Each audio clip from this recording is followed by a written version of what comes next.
Hi hello friends, কি খবৰ আপোনালোকৰ? আজি মই ঢেকীয়া শাক আৰু ঔটেঙা লগত এখন খুব ধুনীয়া মাছৰ আঞ্জা বনাম বুলি ভাবিছোঁ। প্ৰথমতে এমুঠি ঢেকীয়া শাক লৈ লৈছোঁ আৰু লগতে এটা ঔটেঙা লৈছোঁ। এতিয়া ঢেকীয়া শাকখিনি মই ধুনীয়াকৈ মিহিকৈ কাটি লৈছোঁ আৰু এফালে ঔটেঙাটো কাটি ল'লোঁ আৰু এফালে মাছকেইডোখৰ ধুনীয়াকৈ ধুই হালধি নিমখ সানি ল'লোঁ। এফালে কেৰাহী গৰম হ'ল, কেৰাহী গৰম হ'লত মাছকেইডোখৰ ফ্ৰাই কৰি লৈছোঁ।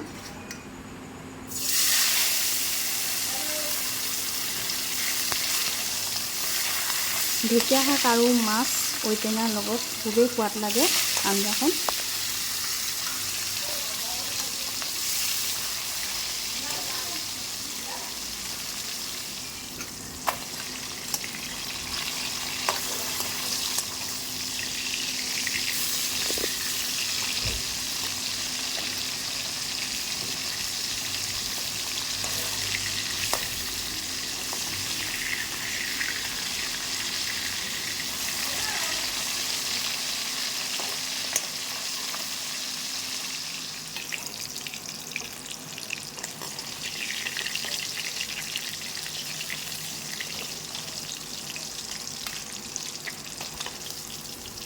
এতিয়া থাকি যোৱা তেলতে মই দুটামান মেথি গুটি দি দিছোঁ আৰু এটা কাটি থোৱা পিঁয়াজ দি দিছোঁ, 4টা জলকীয়া দি দিছোঁ।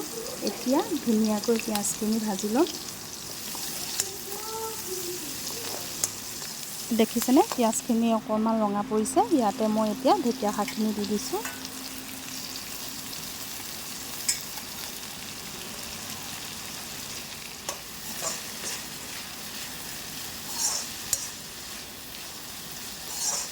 এতিয়া ইয়াতে মই কাটি থোৱা আলু এটা দি দিছোঁ, হালধি দিছোঁ, নিমখ দিছোঁ নিয়ম অনুযায়ী।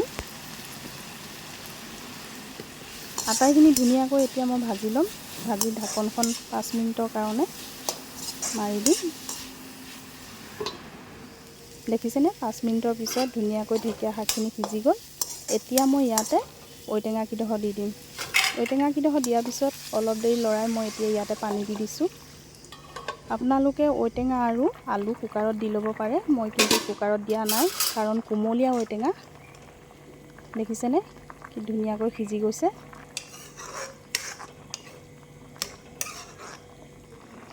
এতিয়া মই ইয়াতে মাছকেইডোখৰ দি দিছোঁ।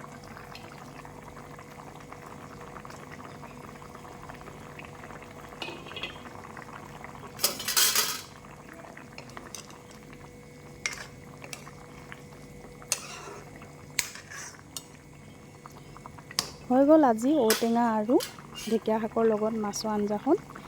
খাবলৈ খুবেই সোৱাদ হৈছিল। মই ভাবিলোঁ আপোনালোকৰ আগতো শ্বেয়াৰ কৰোঁ।